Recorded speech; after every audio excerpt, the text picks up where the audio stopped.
ओम नमः सिद्धेभ्यः।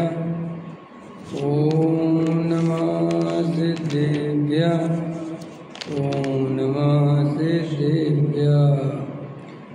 निर्मल ज्ञान परेठिया कम कलंक डहेबी अपाल दौजेड़ परू ते परमा पड़वेबी सब करम मल का नाश कर हर प्राप्त कर निज आत्मा जो लीन निर्मल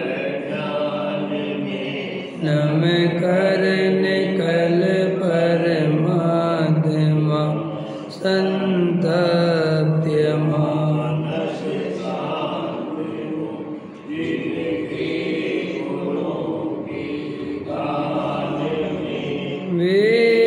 विवर्धमान मान जिन विचरे हमारे ध्यान में। युगसार भोजन गाथा 9 परमात्मा का स्वरूप। देखो क्या कहते हैं, अब परमात्मा का स्वरूप कहते हैं मोह राग देश के भाव रहित परमात्मा होते हैं, परंतु नहीं अंतरात्मा को पर में एकत्व बुद्धि न होने से दृष्टि में तो राग देश छूट गए हैं, परंतु स्थिरता द्वारा अभी उन राग देश नहीं छूटे हैं। परमात्मा को वे भी छूट गए हैं। 8 कर्मों के रज कणों को और पुण्य पाप के मलिन भावों को परमात्मा ने छोड़ दिया है। ठीक है ना। सम्यक दृष्टि ने दृष्टि में छोड़ दिया और परमात्मा ने अपनी परिणति में भी छोड़ दिया। दृष्टि और परिणति, ठीक है ना। तो पहले नंबर पर तो दृष्टि सुधरती है। दृष्टि माने अपना श्रद्धान, अपना अभिप्राय, अपनी मान्यता, सबसे पहले वो सुधरती है। वो सुधरता है, श्रद्धान सुधरता है तो आगे चारित्र सुधरता है। श्रद्धा के सुधरे बिना चारित्र कभी नहीं सुधरता। बाहर से देखने में तो ऐसा लगता है लोगों को कि जैसे चारित्र सुधारने से श्रद्धा सुधरती है। क्यों, ऐसा क्यों है? ऐसा इसलिए है कि श्रद्धा दिखाई नहीं देती, चारित्र भी दिखाई नहीं देता। सच्ची बात तो ये है, क्योंकि स्वरूपे चरणम चारित्रम, असली चारित्र तो अपने स्वरूप में लीन होना है, लेकिन चारित्र के 2 नाम हैं। श्रद्धा के 2 नाम नहीं है, चारित्र के 2 नाम। कौन से? एक तो जड़ की क्रिया वाला चारित्र और एक आत्मा की क्रिया वाला। हाँ, जैसे राजवार्तिक में कहा ना, ज्ञान क्रियाभ्याम मोक्षा।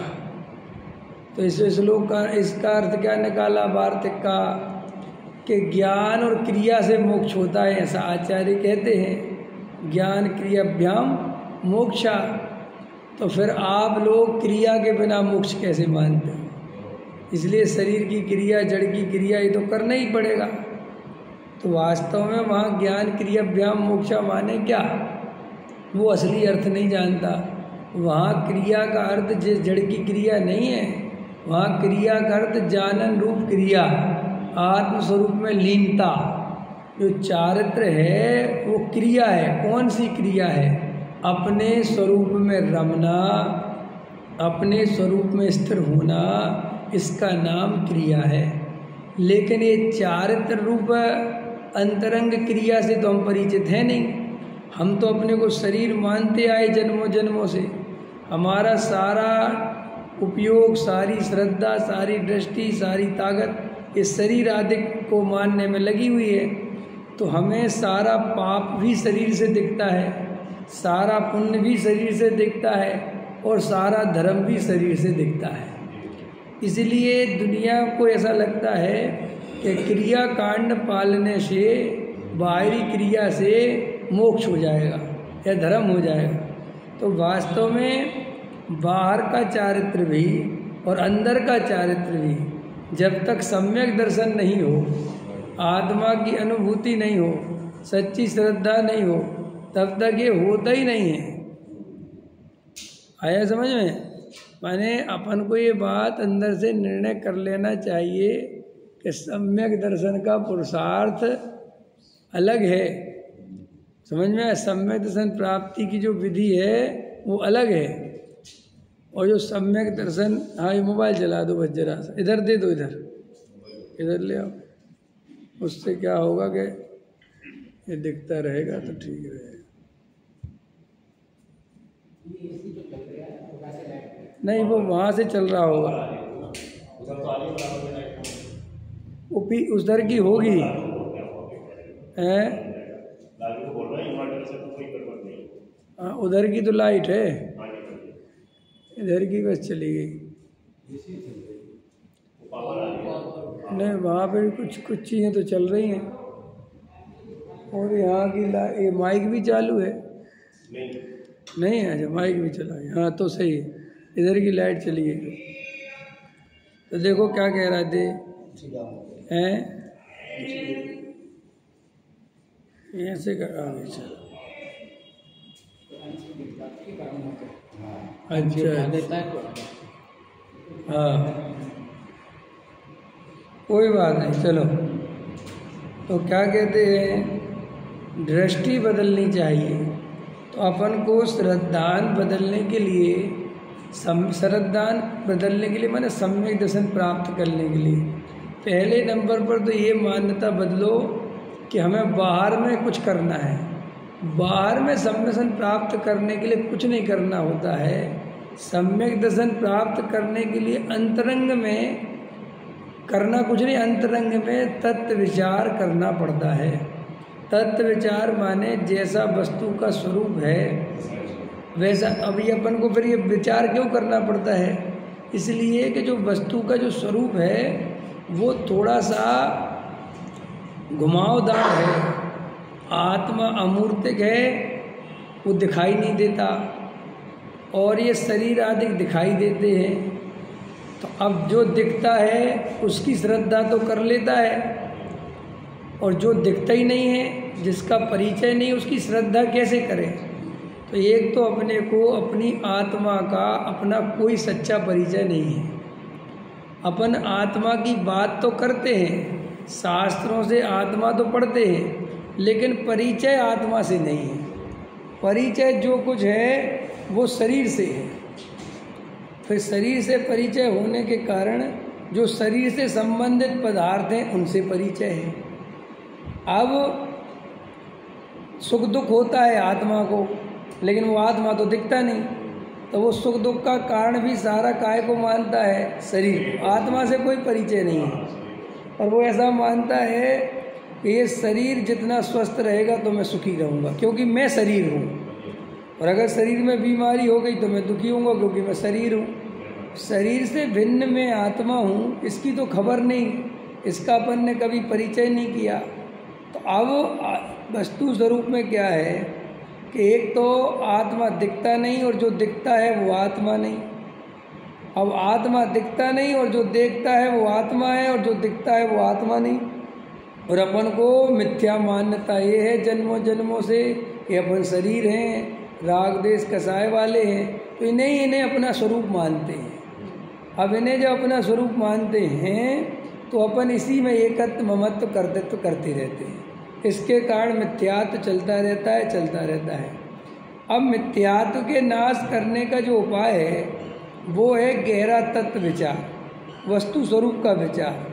वस्तु स्वरूप का विचार गहराई से करना, तो उसमें क्या करना कि आत्मा का जो वास्तविक स्वरूप है, जो ये द्रव्य कर्म भाव कर्म नौ कर्म से भिन्न जो चैतन्य मात्र ज्ञाता मात्र जो चैतन्य तत्व है, उसका परिचय करना है, उसको पहचानना है।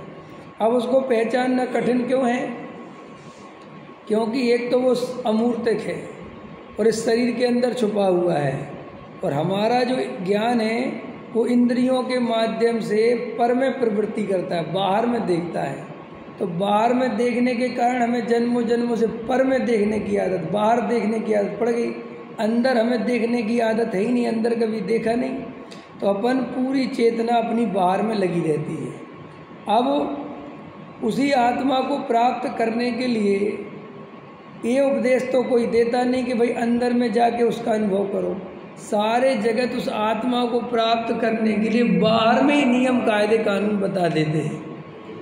और वो बाहर के जो नियम कायदे कानून हैं वो एक तरह का वो क्रियाकांड, ये करो वो करो ये करो। अब वो क्या है कि वो जीव एक तो वैसे ही ग्रस्त है, ज़्यादा समय वमय तो है नहीं उसके पास। अब उसमें भी 10-20 तुमने नियम कायदे कानून बता दिए तो वो उनको करता रहता है। तो अपन भी इस पर्याय में जो 20 साल निकल गए मान के चलो, तो अपन अपने को चेक करेंगे कि हमने इन 20 सालों में आत्मा का अनुभव क्यों नहीं किया। इतना आत्मा सुना, इतना सब कुछ करा, तो उसके बहुत सारे कारणों में तो एक कारण ये है कि हमें आत्मा की सच्ची रुचि नहीं, पहली बात। दूसरी, अगर आत्मा की रुचि है तो आत्मा का सच्चा परिचय नहीं। अब कई लोगों को आत्मा की रुचि तो बहुत है लेकिन सही मार्ग नहीं जानते, तो बेचारे मार्ग नहीं जानने के कारण अपने अज्ञान से इस शरीर आदि क्रिया कांड कोई धर्म मान के लगे रहते हैं। तो देखो क्या कहते हैं, सबसे पहले श्रद्धा बदलती है, और श्रद्धा बदलती है ज्ञान के द्वारा। ये भी समझ लो अच्छे से, श्रद्धा क्रिया कांड के द्वारा नहीं बदलती, क्योंकि श्रद्धा तो आत्मा की है और क्रिया कांड जड़ की है। एक आदमी रोज भोजन नहीं करता, उपवास करता है, 50 उपवास करता है, इससे श्रद्धा तो नहीं पलट जाएगी। इससे श्रद्धा क्यों पलट जाएगी कि बस श्रद्धा में ये हो जाएगा कि पहले को अपने को खाने वाला मानता था, अब अपने को छोड़ने वाला मानता है। पहले मैंने भोजन किया, अब मैंने भोजन छोड़ दिया, ये होता है और तो कुछ होता नहीं। तो फिर श्रद्धा कैसे पलटती है? जब ये ज्ञान एकांत में बैठकर बारंबार जैसा शास्त्रों में आगम में वस्तु का स्वरूप आया है वैसा बारंबार तर्क और युक्ति से बारंबार विचार करता है, बारंबार उसका चिंतन चलता रहता है। अंदर ही अंदर के वास्तव में शरीर में नहीं हूँ, मैं तो जानने देखने वाला ज्ञान शब्दों में याद नहीं करता, इसका भाव भाषण करने की कोशिश करता रहता है। आत्मा को और शरीर की दोनों क्रियाओं को अलग अलग अपने ज्ञान में देखता रहता है। ये देखने के लिए आपको बाहर में कुछ नहीं चाहिए, सिर्फ अंदर में होश चाहिए।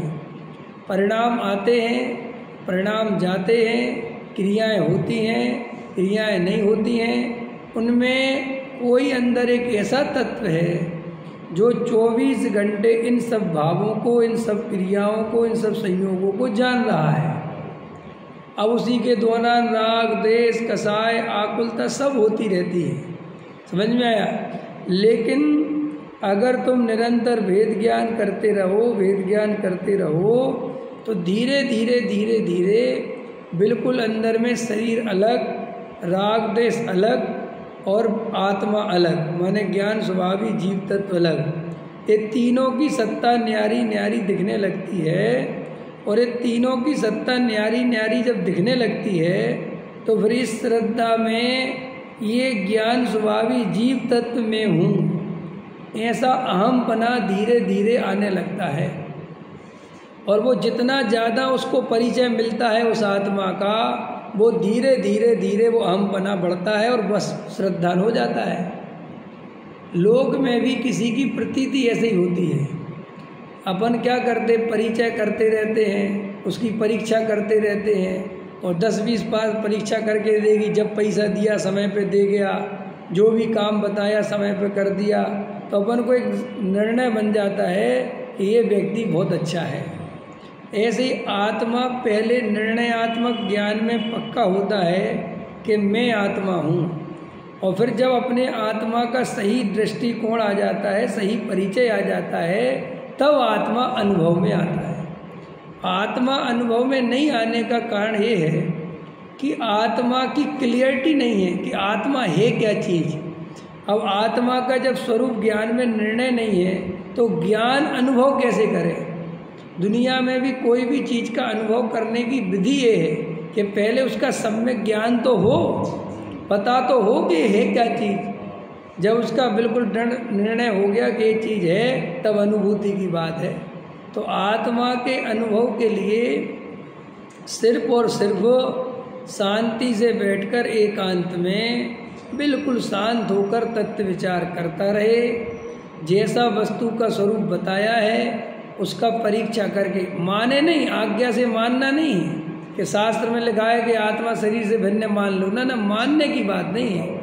उसको जाने, पहले जाने माने स्वयं के ज्ञान में ज्ञान को, शरीर को, राग को अलग अलग देखना है। और ये इतना महत्वपूर्ण काम है। अगर आपकी दृष्टि में ऐसा लगता है कि ये कोई काम है, सुनो, यही काम जीव के करने योग्य है। इसमें लगेगा क्या करें, आपको समझ में आए चाहे नहीं आए, यही करके अपन मुक्ति पा सकते हैं। मतलब अगर आपको रात को नींद आ जाती है ये करे बिना, तो आप इस काम की इम्पोर्टेंस नहीं समझ रहे हैं। नहीं समझ में आया? तुम्हारा बाहरी जितना भी जीवन है धर्म के आधार से, जो क्रियाकांड है, जो आचरण है, वो इसी वेद ज्ञान के लिए समर्पित है। आपने एक टाइम भोजन करना, शाम का भोजन नहीं करना, तो शाम का भोजन क्यों नहीं करना? पता है क्यों नहीं करना शाम का भोजन? शाम का भोजन नहीं करोगे तो एक तो शाम के विकल्पों से छूट गए, वरना शाम का भोजन अगर करना है तो दोपहर में 3-4 बजे से विकल्प आएंगे कि भैया क्या बनाना है, क्या करना है, क्या नहीं खाना है। ठीक है, तो एक तो वो सारे विकल्प छूट गए। तो फिर उन विकल्पों को बचा के क्या किया तुमने कि उन विकल्पों को बचा के हमने जो है टीवी देख ली, हम कहीं दूसरी दुकान चले गए, तो वो कोई मतलब ही नहीं है। जैन धर्म में समय काय के लिए बचाया है? केवल वेद ज्ञान करने के लिए। अगर निचली भूमिका में है तो सम्यक दर्शन की प्राप्ति के लिए, और अगर सम्यक दृष्टि है तो आत्मा की अनुभूति बढ़ाने के लिए, पंचम गुण स्थानवर्ती श्रावक है तो मुनिराज बनने के लिए, और निर्वृत्ति का इससे ज़्यादा कोई लेना देना नहीं है। तो अब उस जीव ने शाम का भोजन नहीं करा तो क्या करना चाहिए कि व्यापार में लगा रहा, फैक्ट्री में लगा रहा, और वो सोचता है कि मैंने शाम का भोजन नहीं करा, तो इससे धर्म का कोई संबंध नहीं। आप करे नहीं करे क्या फर्क पड़ता है? नहीं समझ में आया? एक आदमी ने शादी नहीं करी, अटल बिहारी वाजपेयी ने नहीं करी, अब्दुल कलाम ने नहीं करी, तो क्या हो गया? उनको ब्रह्मचारी क्यों नहीं कहा? कह देते ब्रह्मचारी। भाई साहब, ब्रह्मचारी शादी नहीं करने का नाम है ही नहीं, तो फिर ब्रह्मचारी किसका नाम है? अपने ब्रह्म स्वरूप आत्मा में जो रमता है, जो उसकी दृष्टि करता है, जो उसमें लगा है, उसको ब्रह्मचारी कहते हैं। ब्रह्मचर्य शब्द का अर्थ ही होता है ब्रह्म माने आत्मा, चर्य माने चरना, उसमें लीन होना, उसमें रहना, उसमें स्थिर होना, उसको दृष्टि में लेना, ये ब्रह्मचर्य हो गया। तो सम्यक दर्शन प्राप्त करना क्यों जरूरी है, ये बात अपने दिमाग में बैठा लो। ये पर्याय ज़्यादा दिन की नहीं है, गप्पों में समय चला जाएगा। जिनके प्रति तुम कसाय कर रहे हो वे एक दिन न वे रहेंगे न ये तुम रहोगे। इस पर्याय में सब अभाव हो जाता है। इसलिए किसी के प्रति कसाय आ भी जाए, और देखो भैया अभी अस्थिरता बहुत है, इसमें गलती नहीं, डरना नहीं, अस्थिरता बहुत है। जरा सा भी प्रतिकूल परिणमन स्वीकार नहीं हो पाता, अपने राग के अनुसार परिणमन नहीं होता तो बहुत कसाय होती है, बहुत आकुलता होती है, पड़ोसी से आकुलता होती है, नहीं समझ, ऊपर नीचे वालों फ्लैट में आकुलताएं होती हैं, घर गृहस्थी में सास बहू की आकुलताएं होती हैं, सास सब झगड़े हैं संसार के। लेकिन तुम ऐसा मत सोचना कि ये पहली दफ़े हो रहे हैं, ये मत सोचना कि घटना मेरे साथ पहली बार हो रही है, ये पड़ोसी बेकार मिल गया। नहीं रे भैया, ये जन्म जन्म बीत गए हैं और अपन को पिछले जन्म याद नहीं है। अगर अपन को जिनवाणी सर्वज्ञ देव पे भरोसा है तो देखो त्रियंच गति के दुखों को देखो, वे सब गतियों से पार हुए अपन। देखो कभी कुत्ते को कीड़े लगे देखा तुमने? कुत्ते को कीड़े लग जाते हैं, देखो कितनी वेदना है, कितनी तकलीफ है। कल मैं वीडियो देख रहा था, एक जंगल में जो हिरण वगैरह होते हैं तो अपन तो सोचते शेर अकेले खा जाते हैं, अपन को ज़्यादा परिचय थोड़ी उनके बारे में, कैसे रहते क्या करते। कल मैं देख रहा था भाई साहब, एक हिरण को ऐसे उसकी पूरी पीठ पे जो है मधुमक्खियों ने अपना घर बना लिया, वो भगा नहीं पा रहा, पूरे उसको खोखला करे दे रहे बेचारे उसको। समझ में आया कि नहीं आया? हाँ, और वे जंगलों में वे जो होते हैं, वे क्या कहना चाहिए तुम्हारे, डॉक्टर वगैरह जो भी रक्षक जानवरों की सेवा करते जो, वे बेचारे गाड़ियों से ले लेके घूमते हैं और रिस्क ले लेके उनकी सेवा करते हैं। अपन ने बहुत कष्ट झेला है भैया। ये अपन को जो वर्तमान में कष्ट बहुत लग रहा है, ये जीव की ऐसी नेचर है। जितना जितना इसका कष्ट दूर होता चला जाता है, ये उतना और ज़्यादा लोभी, उतना ज़्यादा नाजुक, उतना ज़्यादा सुप्यार और ज़्यादा होता चला जाता है। नहीं समझ में आया? पहले अपन ने कितने दुख झेले, और जितना पुण्य का उदय आया तो उतना और ज़्यादा सुख चाहिए, जितनी अनुकूलता बनती जाए और चाहिए। देखा अपन ने? नहीं समझ में आया? अपन को बहुत तेज प्यास लगी, बहुत तेज प्यास लगी, तो देखो सबसे पहले क्या चाहिए?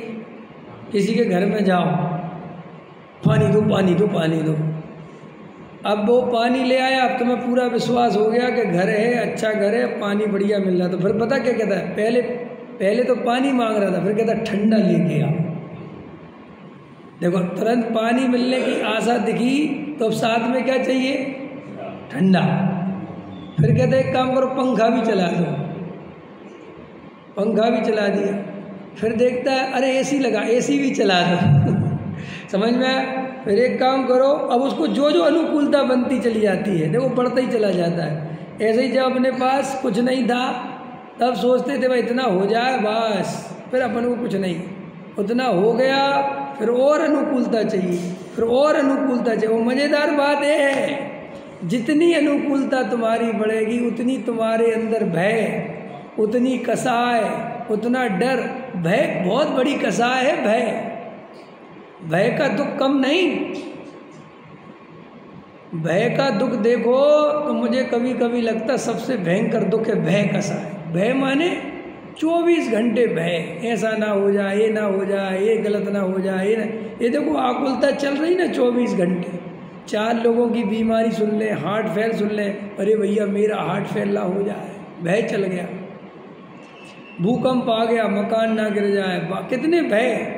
और ये भय गरीबों को नहीं होते, ये सारे भय अमीरों को होते हैं। तो भाई साहब अमीर को तो निर्भय होना चाहिए ना, लेकिन ऐसा नहीं है। वस्तु का स्वरूप ऐसा। देव गति वाला जो एक इंद्रिय की पर्याय में चला जाता है, क्यों चला जाता है? क्योंकि वो इतने कंफर्टेबल जोन में रह लेता है, इतने अनुकूलता में रह लेता है कि उसे मरने से और गति बदलने से इतना डर लगने लगता है कि वो आर्त रौद्र ध्यान करके मरता है। नहीं समझ में आया? अभी तुम चले जाओ झोपड़पट्टी में चले जाओ, अभी इधर ही को चले जाओ तुम, ज्वाला नगर के अंदर को घुस जाना उस तरफ पीछे तरफ, या इधर चले जाना बिहारी कॉलोनी, या इधर चले जाओ भीकम सिंह कॉलोनी।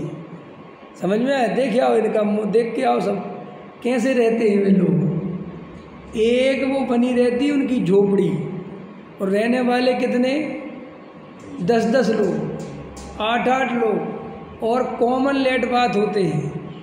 20-50 आदमी वो लेट बात यूज करते हैं, और वहीं यूज करनी पड़ती है, वहीं रहना पड़ता है, और हंसते रहते हैं। अभी इसी जीव को तुम वहाँ से निकालो, अभी वहाँ खुश है, अभी वहाँ से निकालो और वहाँ से इसको और अच्छी जगह रखो, तो एक बार अनुकूलता का स्वाद देख लिया बस, फिर वहाँ जाना भी पसंद नहीं करेगा, फिर गाड़ी मुझे नहीं जाना। तो आचार्य भगवंत कहते इन गतियों में ये सुख दुख अनुकूलता प्रतिकूलता चलती रहती है। और होता क्या है कि प्रतिकूलता में तो प्रतिकूलता ही दूर करने में पूरी जिंदगी निकल जाती है। नहीं समझ में आया? भाई प्रतिकूलता है, रोटी नहीं मिल रही तो बेचारा रिक्शा चला रहा है, काम धंधा जैसे तैसे कर रहा है, बाल बच्चों का पेट भर रहा, उसे क्या आत्मा की खबर, उसे क्या लेना? भले ही मनुष्य है, संगी पंचेंद्रिय है, सब कुछ है, लेकिन क्या कर सकता है भैया? ये पुण्य का उदय, सच पूछो तो अवसर देता है कि आत्मकल्याण कर सको तो करो एक बार, और एक अवसर ये भी है कि इसमें खो सको तो खो। माने दोनों बातें हैं पुण्य के उदय में। पुण्य के उदय में जीव खो भी जाता है, और पुण्य के उदय में सही इस्तेमाल करे तो मोक्ष भी जा सकता है। भाई अपन को जैन कुल, जैन धर्म, सब कुछ अनुकूलता मिल गई, पुण्य के उदय से भोजन मिल गया, सब कुछ, ज़्यादा दिक्कत नहीं है।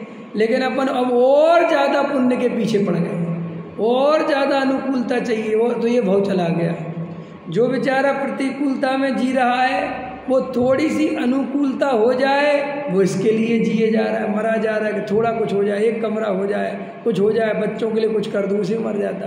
तो देखो, अगर हमारा तत्व विचार में मन नहीं लगता तो अनंत पर्यायों के जो अनंत कष्ट हैं, ये जो त्रयंच गति के जीव हैं, जो मनुष्य गति के भी जीव हैं, उन सबको ध्यान से देखो, वे अपने ही जैसे आत्मा हैं, उनके अंदर भी जानने देखने की शक्ति है, वे भी पूरा परमात्मा बनने की शक्ति रखते हैं। लेकिन देखो उनके कर्म के उदय की विचित्रता, इसी मनुष्य पर्याय में आकर, उसी जिन मंदिर के आसपास रहकर भी उन विचारों को कुछ खबर नहीं है कि मोक्ष मार्ग क्या है, चार गति परिभ्रमण क्या है, आत्मा को जानने की विधि क्या है, परमात्मा बनने की विधि क्या है, कुछ पता नहीं है। चाहे जिस देवी देवता के नारियल फूल आते हैं, समझ में आया, भगवान से अपनी गरीबी दूर कर दो, हे भगवान मुझे ये दे दो, मांगते फिरते हैं। कोई देने वाला हो तो समझ में भी आए, केवल अंधविश्वास, केवल मिथ्यात, उल्टी मान्यता, कोई देवी देवता देने वाला नहीं। देखो अब जो तुम्हारे अभी चलते ना कावड़, देखो पैरों में कैसे पट्टी बांध के कहाँ तक चलते रहते हैं, कोई मर भी जाते हैं, एक्सीडेंट हो जाते हैं, मान्यता बन गई, मान्यता बन गई। एक मिथ्या मान्यता से जीव कितना दुख पाता है, सोचो, कल्पना तो करो, एक मिथ्या मान्यता से कितना दुख पाता है, और हजारों लाखों मिथ्या मान्यता से कितना दुख पाएगा। अब एक देखो, लोग कहते मान्यता से क्या होता है, मैं अभी बता दूं तुम्हें मान्यता से क्या होता है। हमारी तुम्हारी जितनी सम्यक मान्यता है उतना दुख दूर है कि नहीं। अभी आप कावड़ लेने जा रहे होते तो आपकी एक मान्यता ही होती कि कावड़ लाना है, तो बोलो क्या होता। देखो अपनी हालत देखो ना, अभी चलेगा ना, जाओ अभी, इधर तो तुम यहाँ बैठे रहते तो कुछ पता नहीं चलता तुम्हें बैठे बैठे। अभी जाओ मेन रोड पे जाओ, जीटी रोड पे देखो, तो मैं तो जाता रहता हूँ ना, निकलता हूँ व्यापार के उस तरफ से, तो देखो तुम, देखो भाई साहब, ऐसा नहीं है कि वे सारे हुड़दंग कर देते, नहीं है, उसमें कई बेचारे श्रद्धा से इतना पानी लेके पैरों में छाले पड़ गए, पट्टी बांधते फिरते, लहू लुहान हो रहे पैर जा रहे। बताओ, रंज मात्र भी वो सुख का कारण नहीं है, बोलो, जिसके लिए वो इतना दुख उठा रहा, क्योंकि है ही नहीं कोई ऐसा देवी देवता, बोलो, फिर भी इस जीव की मान्यता बनी। जो बड़ी, देखो कल एक नेता ने कोई बयान दे दिया तो बहुत आफत मच गई। उसने बयान तो सही दिया, उसने पता क्या बयान दे दिया, उसने ये कहा कि ये जितने भी कावड़ लेने वाले हैं, ये कोई अरबपति खरबपति क्यों नहीं है, इसमें कोई नेताओं के बच्चे क्यों नहीं हैं। जब नेता बड़ी तरफदारी करते हैं तो इनके खुद बच्चे क्यों नहीं जाते लेने के लिए, ये सारा गरीब ही आदमी क्यों जाता है बेचारा। भाई नेता पक्ष लेते ना कि हमारे कावड़ का ऐसा होना चाहिए, तो वो कहते तुम्हारा बेटा कहाँ है, जब इसका इतना महत्व है और इतना बड़ा एक कारण है तो अपने बेटे को क्यों नहीं भेजता तू लेने के लिए। तेरा बेटा तो लंदन में पढ़ रहा है, तेरा बेटा तो रंगरलियाँ कर रहा है, तुझे उसको नहीं थे।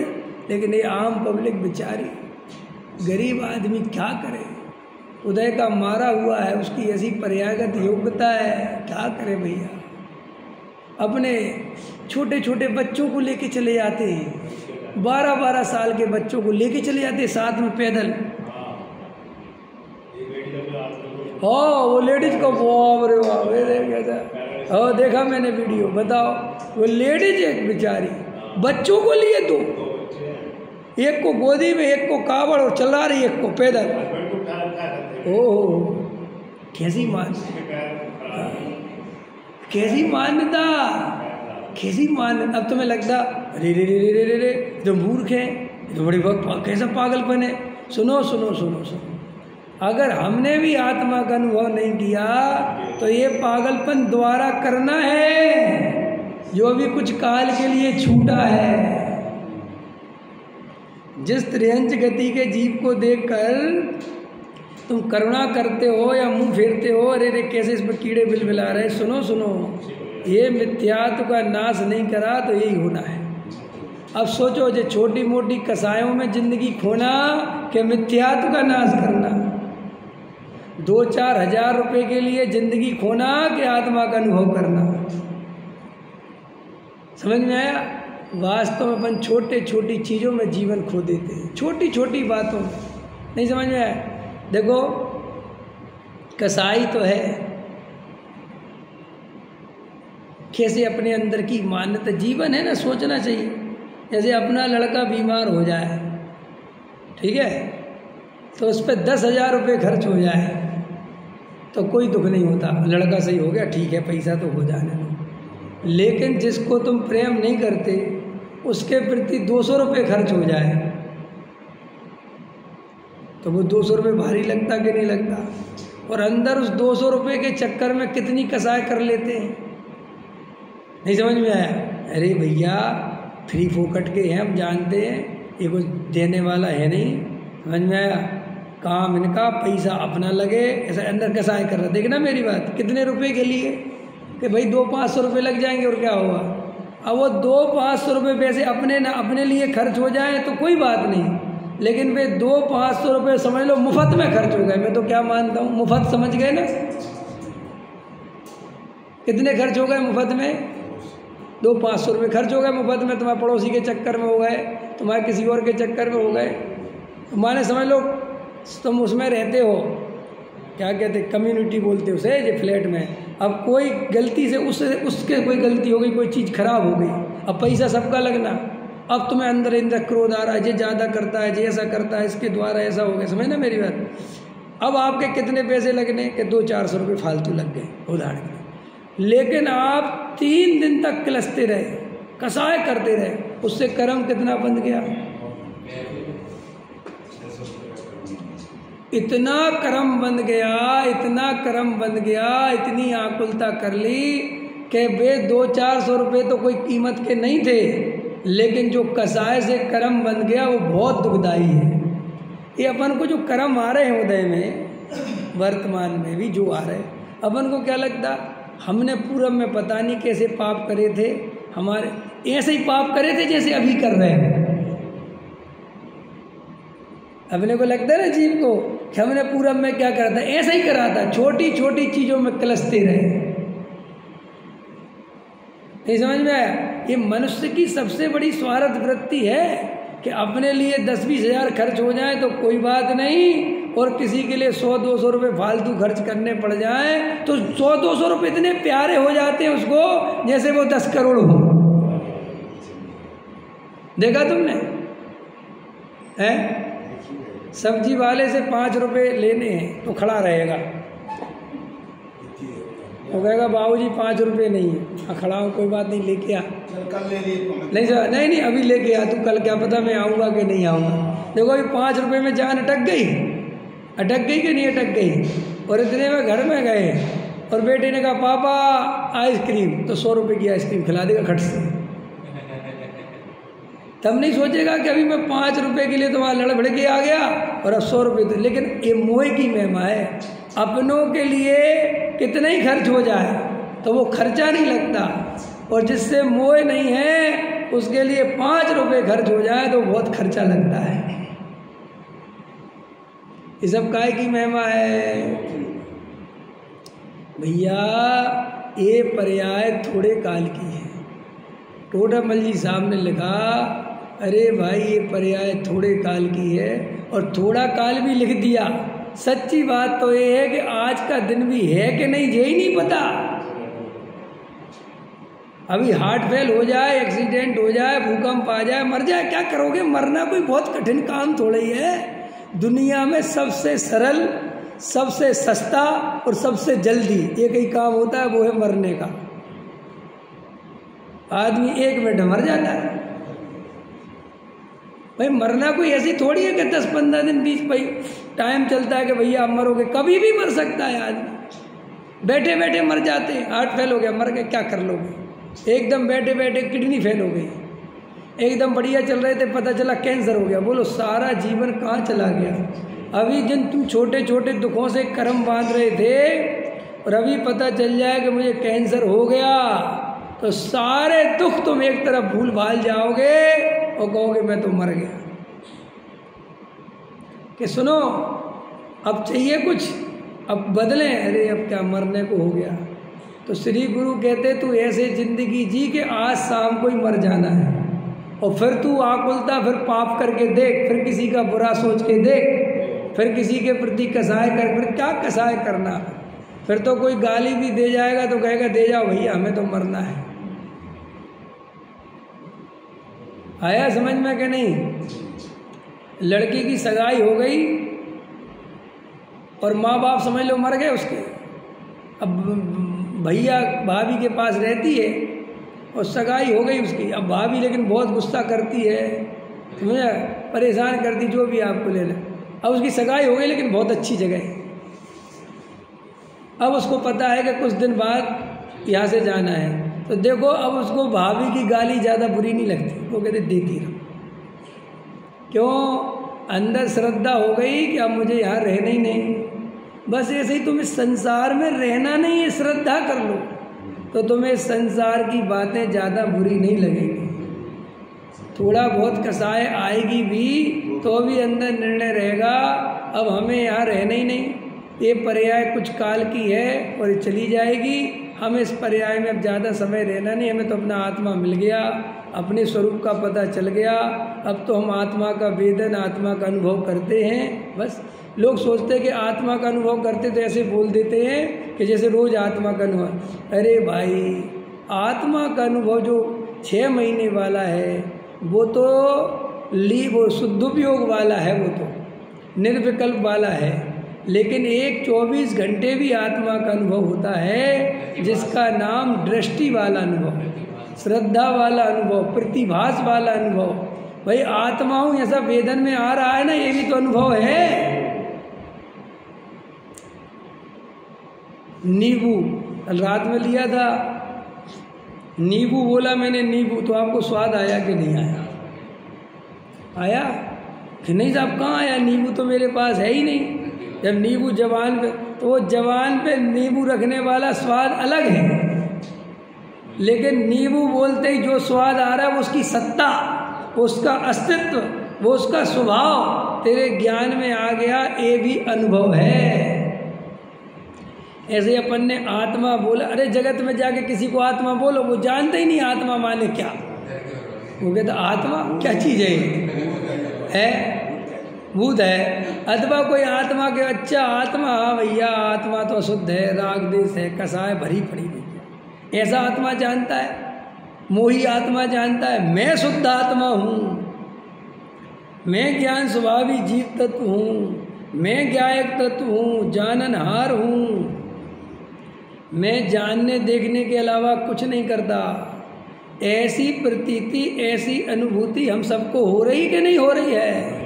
तो साहब हो तो रही है, जब आप बोलते तब हो रही है भाई साहब। बस इसी प्रतीति को बारंबार ज्ञान में लेते रहो, वेदन करते रहो, और यही तो आत्मानुभव का कारण बनेगा, यही तो सम्यक दर्शन का कारण बनेगा। पहले आत्मा की क्लियरिटी बस हो जाए, आत्मा वैसे ही स्वाद में आने लगे जैसा नींबू का नाम लेते ही नींबू का स्वाद आ जाता है। ऐसे आत्मा कहते बस आत्मा ख्याल में आने लगे तो आप समझना कि आप धीरे धीरे सही दिशा में बढ़ रहे हैं। और ये बहुत ज़रूरी है काम करना भैया। ये पर्याय कुछ काल की है, चली जाएगी, तो अनंत दुख हैं, अनंत दुख का सागर है। ये कोई गप्प नहीं है, बिल्कुल परम सत्य है। क्योंकि ये जीव अपने सामने दिख रहे हैं, सब आत्मा हैं, और इन सब के पूर्व कर्म के उदय के कारण ये दशाएं हो रही हैं। कोई जीव में ज्ञान नहीं है, बुद्धिहीन है। तो आप क्या सोचते, देखो अरे भैया वो बुद्धिहीन क्यों है? पिछले जन्मों में उसने ज्ञानावरण कर्म का बहुत बंद किया, बहुत आवरण डाला, तो वो ज्ञानावरण कर्म के आवरण के कारण कोई बात याद नहीं रहती, मंद बुद्धि है, कोई बात समझ में नहीं आती। देखो मैं तो कभी कभी कितना विचार करता हूँ, हे जिनेंद्र देव कैसे सबरे बनाव बन गए, कैसे सबरे पासे सही पड़ गए कि मेरा ज्ञानावरण कर्म भी कमज़ोर, दर्शनावरण भी कमज़ोर, मोहिनीय भी कमज़ोर, अंतराय भी कमज़ोर, वेदनीय भी बढ़िया, नाम कर्म भी बढ़िया, गोत्र कर्म भी बढ़िया, वेदनीय भी बढ़िया। बताओ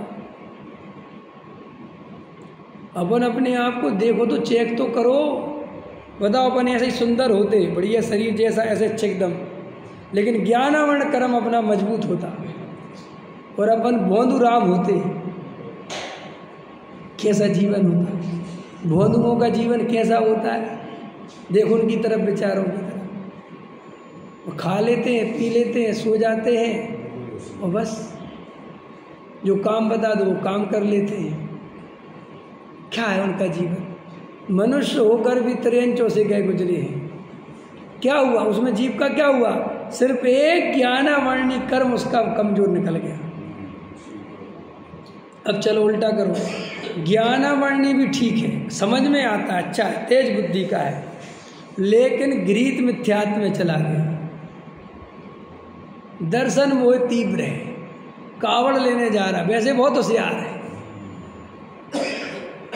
मेरा एक लड़का काम करता है, बहुत होशियार है, बहुत तेज बुद्धि का है, जो काम बताओ हमसे भी आगे निकल जाता है, लेकिन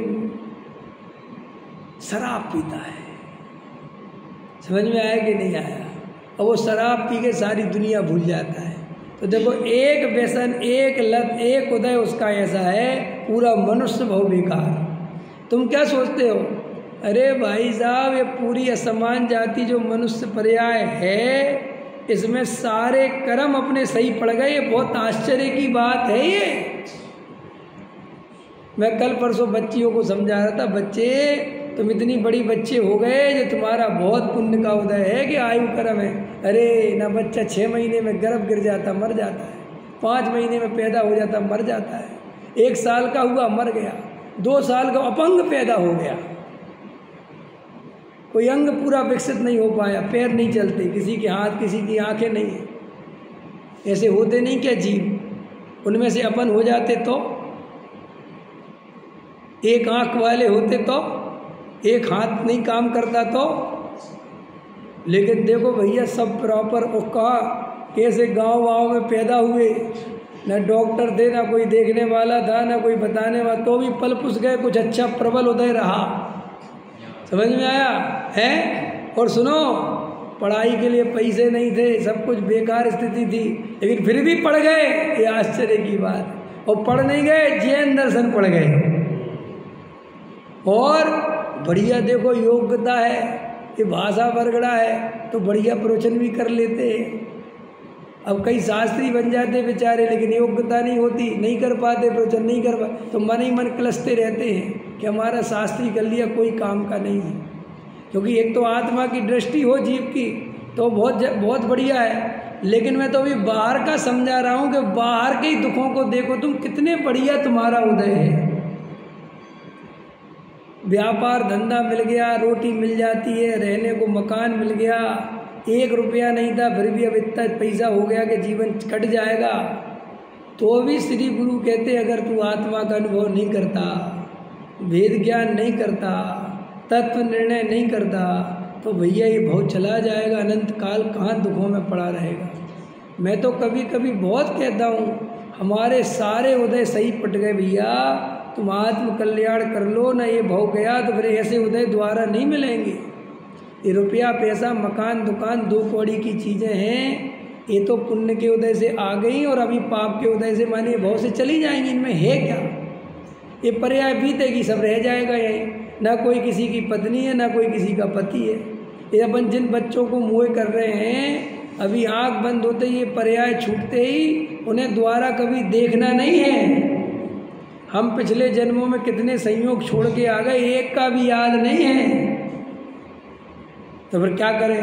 रोना नहीं है, डरना नहीं है, घबराना नहीं है। क्यों कि जिस सामग्री से आत्म कल्याण होता है तुम वो भी पुण्य का उदय लेके आए हो कि वो भी तुम्हारे पास है। अलाउद्दीन का चिराग पढ़ा तुमने, कहानी देखी है? एक पुरानी कहानी अलाउद्दीन की थी। अलाउद्दीन बहुत गरीब लड़का है, बहुत गरीब है, और बहुत बेचारे को रोटी भी नहीं मिलती। समझ में आया? मरता है, भटकता है, करता है जो भी है, लेकिन उसे चिराग मिल गया और उसमें एक जिंद है और उसे पता नहीं, ठीक है, और वो उसको घिस देता और जिंद आ जाता है। तो वो कहता बोलो मेरे आका क्या हुक्म है। तो वो तो डर जाता है पहले उतना बड़ा देख के, फिर कहता मुझसे डरो मत, मैं तो तुम्हारा गुलाम हूँ है। तो वो अब वो बेचारा गरीब है, वो कुछ जानता तो नहीं, तो वो कहता है मुझे रोटी मिल जाएगी क्या। तो वो कहता है इतनी सी बात। फिर ऐसा करता है तो 56 तरह की थाली आ जाती है, तो दंग रह जाता है। समझ में आया कि नहीं आया? कि फिर मुझे अच्छे कपड़े मिलेंगे क्या? अच्छे कपड़े मिल जाते हैं। तो ऐसा चिराग जिसको मिल गया अब उसकी गरीबी कितनी देर रहेगी। ऐसे आचार्य कहते हैं तुम्हें हमने पर्याय के दुखड़े इसलिए सुनाए कि पहले तुम्हें पर्याय का दुख समझ में आ जाए, संसार समझ में आ जाए। कि बहुत अब दुख सुने तो छाती पीट पीट के रोने लगे कि महाराज हम तो मर गए, हम तो है। तो आचार्य का कोई बात नहीं, अब इन दुखों से छूटने की भी उपाय है। कि क्या उपाय है? कहाँ जाना है? कि कहीं नहीं जाना, अपने अंदर में ही जाना है। बताओ कैसा भगवान मिला मुझे, कितना पुण्यशाली हुए। ऐसे महावीर नहीं मिले जो कह रहे जा मेरे पैर दबा, मेरे चरणों में आ जा, जा तू कहीं की वंदना करके आ, जा पहाड़ तोड़ के आ, जा व्रत उपवास कर। ये ऐसा नहीं मिले हमारे भगवान। हमारे भगवान ने कहा कि तुझे अगर संसार का दुख से छूटना है तो अपने को आत्मा का अनुभव कर ले बस। तो बोले साहब आत्मा का अनुभव कैसे होगा? बस आत्मा की पहचान बता दी। अब सब सामग्री हमारे पास है और हमारे सब बचने का, वेद ज्ञान का सब उपाय है। अब उसके बाद भी अपन छोटी छोटी कसायों में अपना जीवन खो दें तो अपन बहुत मूर्ख हैं। देखो जीवन बहुत गहराई से समझना चाहिए, बहुत ध्यान से देना चाहिए। अपना उपयोग बहुत कीमती है और उपयोग की कीमत पैसे से नहीं सारी दुनिया से ज़्यादा समझना चाहिए। अगर हमारे 2 रुपये की जगह 3 रुपये खर्च होते हैं, कितने रुपए खर्च होते हैं? और तुम्हें 1 रुपया ज़्यादा खर्च करने में तुम गरीब नहीं हो जाओगे, तुम्हें ये बात भी पता है कि तुम ऐसा नहीं कि भूखे मरने लगोगे। तो अगर तुम 2 रुपये की जगह 3 रुपये खर्च करके अपना उपयोग बचा लेते हो, अपनी शांति बचा लेते हो, कसाय में नहीं जाते, तो समझ लेना ये सबसे फायदे का सौदा है। और तुम 1 रुपये बचाने के चक्कर में दिन भर कसाय में चला गया तो बहुत घाटे का सौदा है। कि क्यों? कि 1 रुपया तब भी नहीं बचेगा, क्योंकि तुम्हारी कसाय करने से पैसा नहीं बचता। कि नहीं साहब मैं बहुत ध्यान से चलूँगा, मैं कंजूसी से चलूँगा। क्या सोचते हो कंजूसी से चलोगे? हाँ चलूँगा, मैं नहीं करूँगा। पता चला भाई साहब कंजूसी से 10,000 रुपये जैसे तैसे बचाए और ऐसी बीमारी आई कि 10,000 2 मिनट में लग गए। होता है, हो सकता है कि नहीं हो सकता। अथवा 10,000 की चोरी हो गई, क्या पैसा बचा लोगे तुम? कितना पैसा बचा लोगे? ये अंदर श्रद्धा होनी चाहिए कि मेरे बचाने से नहीं तो हम क्या बचाएं?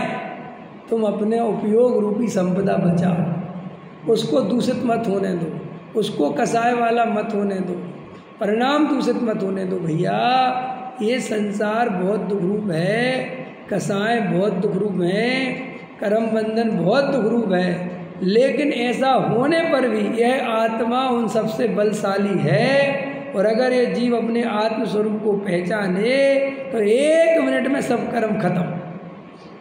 कर्म कितने ही शक्तिशाली हो लेकिन आत्मा का गुलाम है, आत्मा के सामने उसकी नहीं चलती।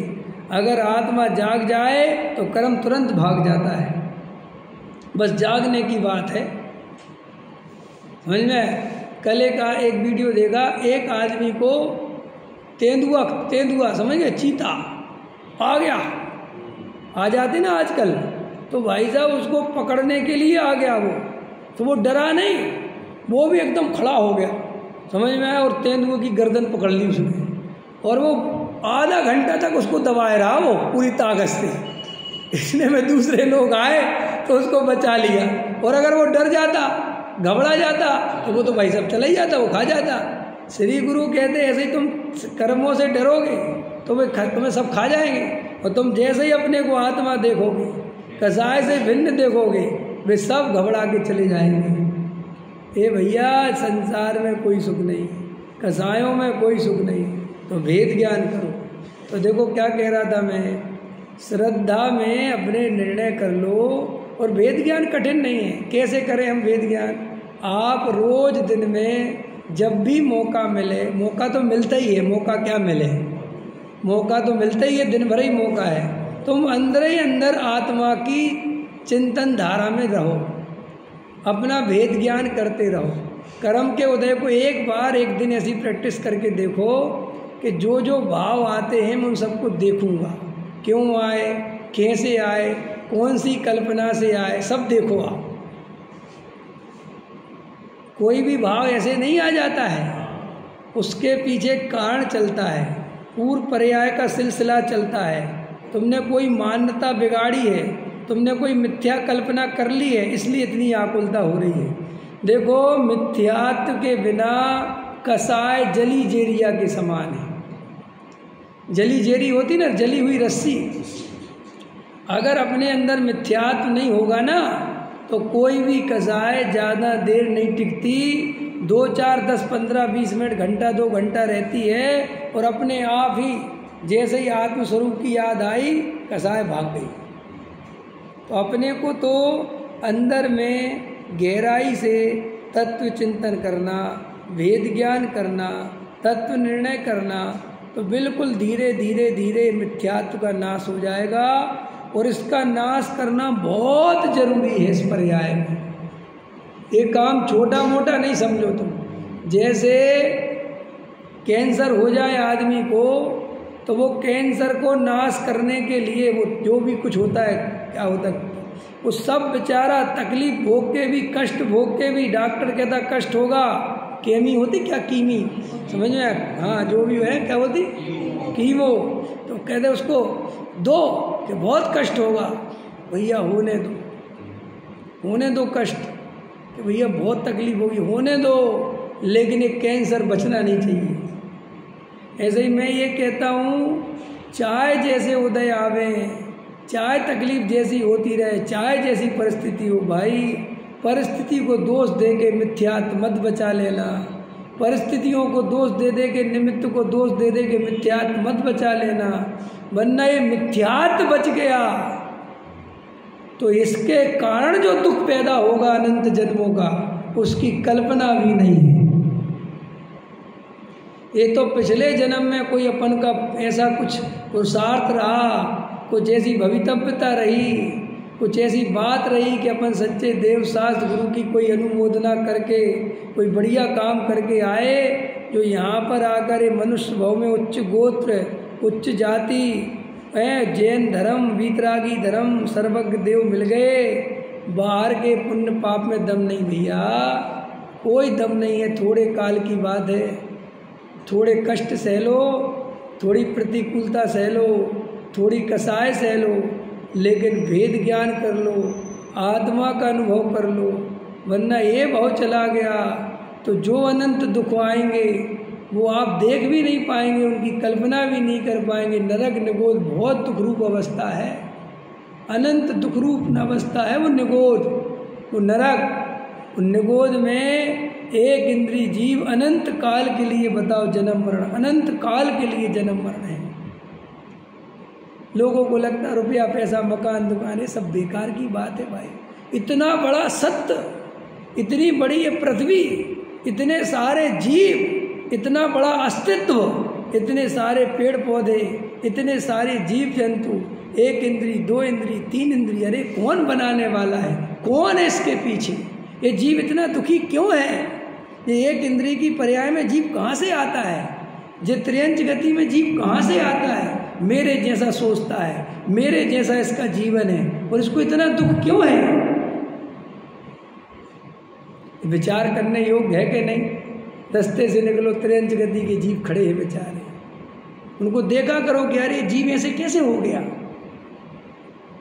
रिक्शा वाला गरीब आदमी बिल्कुल पूरा आत्मा है, मनुष्य है, ये कौन से कर्मों का फल भोग रहा है?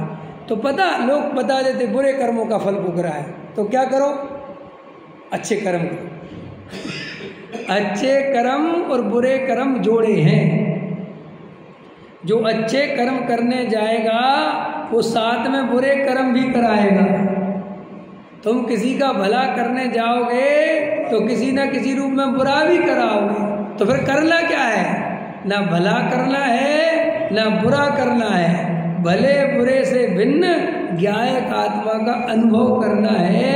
यही वीतरागी होने का उपाय है, और वीतराग ही होंगे तो वही मुक्ति को प्राप्त करेंगे। ठीक है, अभी का समय हो गया। सहजानंदी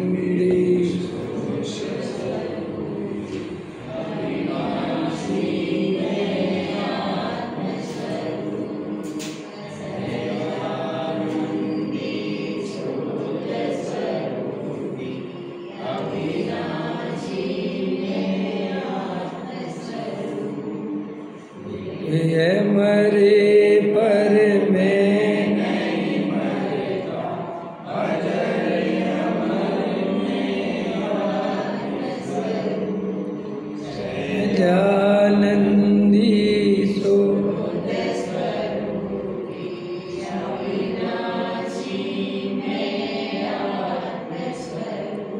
पृष्ठ क्रमांक 28। महिमा है अगम जिनागम की, महिमा है, महिमा है अगम जिनागम की, महिमा है। जाहि सुनत जड़ में पिछानी,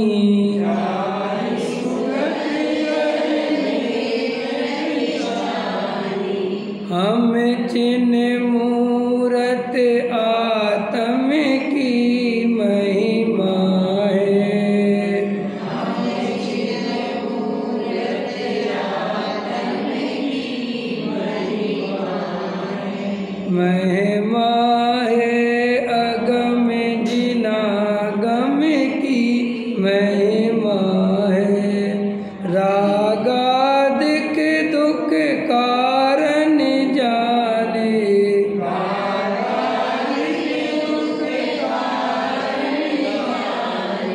त्याग बुद्धि दीनी भ्रम की, महिमा है।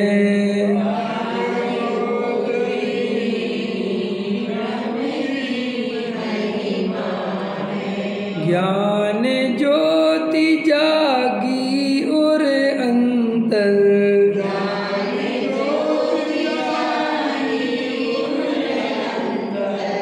रुचि बाड़ी पुनि समदम की, महिमा है।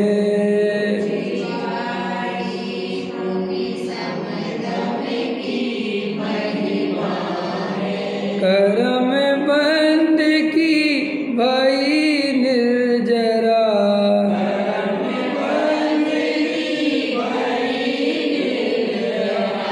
कारण परम पराक्रम की, महिमा है।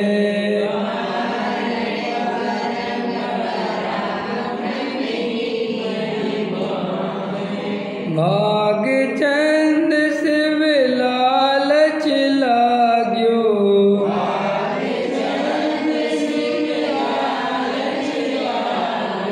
पहुँच नहीं है जहाँ जम की, महिमा है।